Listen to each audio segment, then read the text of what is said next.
Theatre is one of the oldest living traditions in India, with its recorded beginnings as early as 300 CE.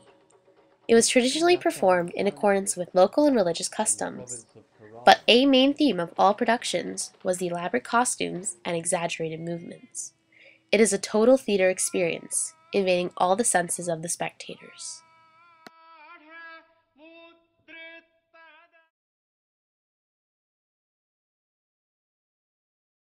After conquering Bengal in 1757, the British slowly gained absolute control over the entire Indian subcontinent. The people were oppressed, worked, controlled. To pay for the harsh taxes, they had to work under colonial companies to earn British currency. Life was hard, and the future wasn't too bright for the people of India.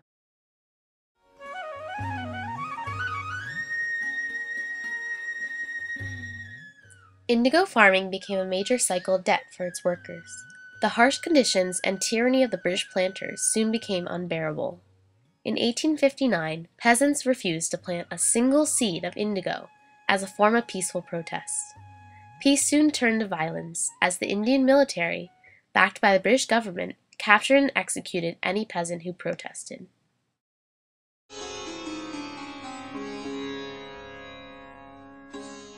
Inspired by the plight of the indigo workers, Dinabandhu Mitra created his most famous piece of work, Nil Darpan.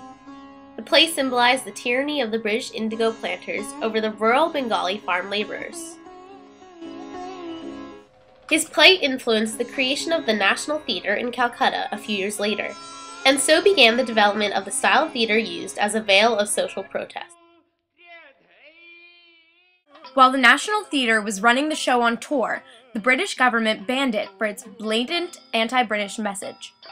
In 1876, Viceroy Northbrook passed the Dramatic Performances Act to prevent such plays. The act stated that if the state government found the play to be of a scandalous nature or to excite feelings of disaffection against the government, the play would be prohibited, and anyone who performed a prohibited play would be imprisoned, fined, or both. To overcome censorship, Indian playwrights turned to traditional mythology that turned the plays into allegories. The historical and mythological heroes and villains were understood by Indian audiences to represent the Indian freedom fighter versus the British oppressor.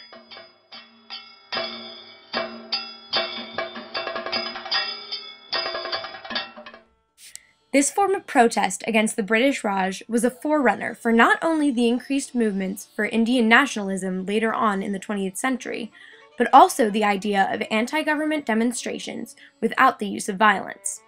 This nonviolent movement was later endorsed by Indian hero Mahatma Gandhi.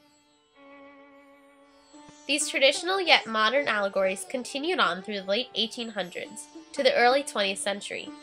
Various playwrights used theater as a stage for grievance, and gained recognition for their artistry and message from the global community. Rabindranath Tagore won the 1913 Nobel Prize for Literature. One of his most well-known dramas is called Red Oleanders, which tells of a kleptocratic king who enriches himself by forcing his subjects to mine. The heroine rallies the common people to destroy these symbols of subjugation, a story very similar to the actual history between the people of India and Great Britain.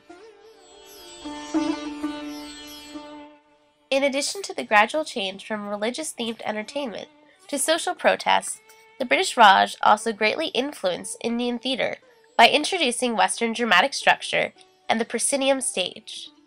The proscenium stage is a roofed theatre with artificial lighting. This type of stage allowed for the new structure of 5 acts with several scenes, along with intermission to permit scene changes. These styles were used by playwrights such as Bharatendu Harishchandra as early as the 1870s, and continued to be used into the 20th century by playwrights such as Ramesh Mehta, whose successful works of theatre move away from a story centered around one major character and deities, and move towards more Western plotlines. The mixing between traditional Sanskrit theatre and Western styles created this form of revolutionary theatre. Literally.